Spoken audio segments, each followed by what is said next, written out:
హైదరాబాద్ లో మరో దారుణం బయటకొచ్చింది.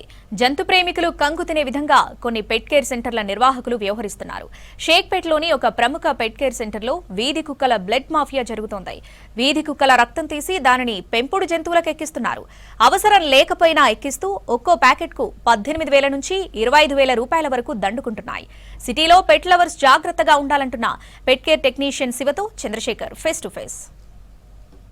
పెట్ క్లినిక్లలో కొత్త తరహా మోసం వెలుగులోకి వచ్చింది. ఏంటంటే ఇప్పుడు మన స్ట్రీట్ డాగ్స్ ఉంటాయి కదా, వీధి కుక్కలు.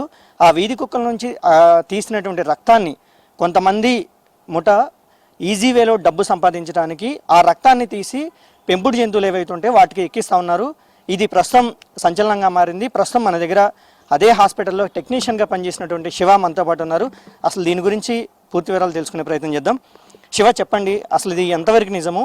ఈ ప్రాసెస్ అనేది బయట నుంచి స్ట్రీట్ డాగ్స్ అనేది తీసుకురావడం జరుగుతుంది. తీసుకొచ్చి అక్కడ బందీగా బోర్డింగ్లో పెడతారు. పెట్టిన తర్వాత మార్నింగ్ ఉదయం పూట వాటి నుంచి బ్లడ్ సేకరించే ప్రయత్నాలు చాలా జరిగాయి, ఇప్పటికి కూడా నడుస్తున్నాయి. సో అక్కడ నుంచి వెళ్ళి తీసుకొచ్చిన బ్లడ్ బ్యాగ్స్ ఏవైతే ఉన్నాయో ఆ బ్లడ్ బ్యాగ్స్ని పెట్స్కి ఏదైతే నీడ్ ఉంటుందో, ప్లేట్లెట్స్ పడిపోయి ఇంకా బ్లడ్ ఏదైతే లేకుండా ఏదైతే నీడ్ ఉంటుందో ఆ పెట్స్కి ఎక్కియడం జరుగుతుంది. ఎక్కించిన తర్వాత వాళ్ళ నుంచి వెళ్ళి 18 నుంచి వెళ్ళి 25,000 వరకు కూడా ఛార్జ్ చేయడం జరుగుతుంది. ఈ క్లినిక్లోనే ఒక దగ్గర కాదు, సో బయట క్లినిక్స్ కూడా ఈ బ్లడ్ ప్యాకెట్స్ అనేది సప్లై చేయడం జరిగింది. అసలు ఈ వీధి కుక్కల బ్లడ్ అనేది పెంపుడు జంతువులకు ఎక్కియొచ్చు, అసలు అంటే ఈ రెండింటికి మ్యాచ్ అవుతుందా? వీళ్ళు ఈ మార్గాన్ని ఎందుకు ఎంచుకున్నట్టు? సో ఈ పెంపుడు కుక్కలకి ఎక్కియొచ్చు సార్. సో వీటిని క్రాస్ మ్యాచ్ చేసిన తర్వాతకి డాక్టర్స్ అనేది క్రాస్ మ్యాచ్ చేసిన తర్వాతకి వాటికి ఎక్కియొచ్చు అని చెప్పేసి వాళ్ళు నిర్ధారణ చేసిన తర్వాతనే ఎక్కిస్తారు. కానీ ఇక్కడ క్రాస్ మ్యాచ్ అయినా కాకుండా కూడా బ్లడ్ ట్రాన్స్ఫ్యూజన్ జరిగిన ప్రయత్నాలు చాలా జరిగాయి. అంటే ఇప్పుడు ఈ రక్తాన్ని ఆ పెంపుడు జంతువులకు ఎక్కించేటప్పుడు వాళ్ళకి ఏం చెప్తారు? పెట్ లవర్స్ ఉంటారు కదా, వాళ్ళకి ఏమని చెప్పి ఎక్కిస్తున్నారు? ప్రికాషన్గా వీళ్ళు బ్లడ్ ట్రాన్స్ఫ్యూజన్కి సంబంధించి ముందుగానే ఫస్ట్ సైన్ తీసుకుంటారు. సైన్ తీసుకున్న తర్వాతకి బ్లడ్ ట్రాన్స్ఫ్యూజన్ స్టార్ట్ చేస్తారు. సో స్టార్ట్ చేసిన తర్వాత లోపల రియాక్షన్స్ వచ్చినా ఏమున్నా కానీ లోపలనే వాటికి ఇంజెక్షన్ చేయడం జరుగుతుంది.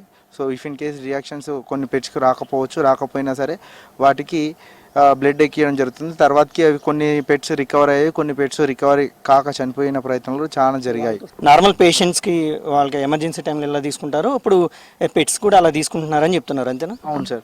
సో నార్మల్గా ఎమర్జెన్సీ వచ్చిన పేషెంట్కి ఎమర్జెన్సీ కన్సర్న్ ఫామ్ ఇంకా ప్లేట్లెట్స్ ఎక్కించినప్పుడు ప్లేట్లెట్ కన్సర్న్ ఫామ్ ఇంకా బ్లడ్ ట్రాన్స్ఫ్యూజన్ ఎక్కించినప్పుడు బ్లడ్ ట్రాన్స్ఫ్యూజన్ కన్సర్న్ ఫామ్ అనేది తీసుకునేది జరుగుతుంది.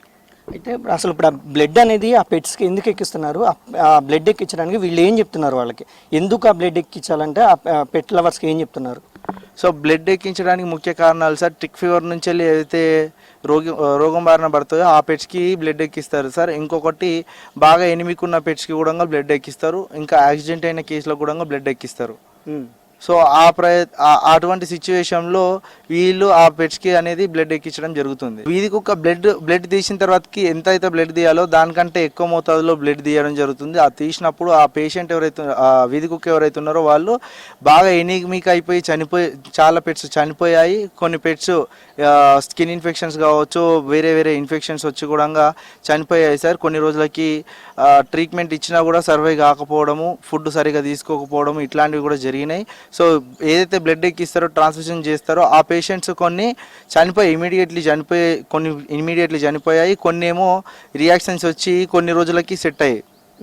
సో అది సార్. అంటే మీకు తెలిసినంత వరకు ఇప్పటి వరకు అలా ఎన్ని కుక్కలు చనిపోయి ఉంటాయి సుమారుగా ఒక అప్రాక్సిమేట్లీ ఒక 50 వరకు చనిపోయి ఉంటాయి సార్ స్ట్రీట్ డాగ్స్. ఇంకా ఇక్కడికి అయితే బ్రీడ్ డాగ్స్ తీసుకొస్తారో, బోర్డింగ్ కోసం తీసుకొస్తారో ఆ డాగ్స్కి ఆ బ్లడ్ అనేది కలెక్ట్ చేయడం జరుగుతుంది without owner permission sir. Without owner permission తోటి బ్లడ్ అనేది కలెక్ట్ చేయడం జరుగుతుంది.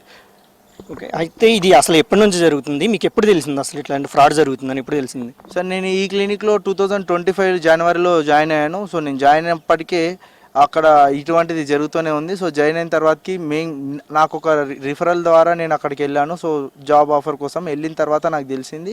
సో మేము అది చేయక తప్పలేదు, వేరే జాబ్ వదులుకొని అడిగి పోయిన తర్వాతకి చేయక తప్పలేదు. సో అది అట్లా కొనసాగిస్తూ మేము చాలాసార్లు చెప్పినాము. సో ఇది కరెక్ట్ కాదు, ఇది చేయొద్దని చెప్పినా కానీ మీరు డబ్బులు వచ్చే పని చేయండి, పనికి మళ్ళీ సోది చెప్పకండి అని చెప్పేసి మా మీద చివాట్లు పెట్టేవాడు. సో పెట్టినప్పటికీ కూడా మాకు ఉన్న పరిస్థితిని మేము ఏం చేయలేక మేము అది చేయాల్సి వచ్చింది సార్. ఆ సిచ్యువేషన్లో పెట్ లవర్స్ అందరూ బయటికి వచ్చి ప్రతి ఒక్కరు మాట్లాడాలి.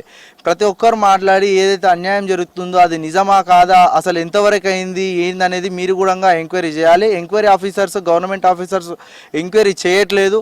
మీరు పెట్ లవర్స్ అందరు తలుచుకుంటే ఈ హైదరాబాద్లో జరుగుతున్న దారుణాన్ని ఎప్పుడూ అరికట్టవచ్చు. పెట్టు లవర్స్ ఎవరైతే ఉన్నారో వాళ్ళు ఈసారి వాళ్ళు హాస్పిటల్కి వెళ్ళేటప్పుడు అన్ని జాగ్రత్తలు తీసుకోవాలని కూడా ఇక్కడ ఉన్నటువంటి మన అదే ఆసుపత్రిలో పనిచేసిన టెక్నీషియన్ చెప్తా ఉన్నాడు. కెమెరామెన్ రమేష్తో చందు, V6 న్యూస్, హైదరాబాద్.